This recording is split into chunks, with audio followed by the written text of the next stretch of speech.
Qiyomat surasi Makka da nozil qilingan 40 oyatdan iborat.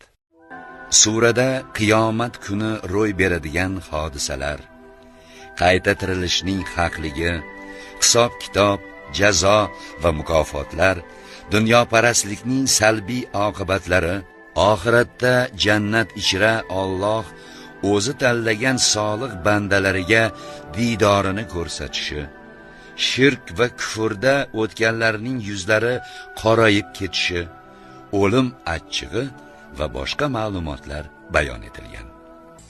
Mehribon va rahimli Alloh nomi bilan. Qiyomat kuni bilan qasamyod eturman. Yana malomatchi nafs bilan qasamyod eturmanki, qiyomat kuni qayta tirilib, hisob-kitob qilinursiz.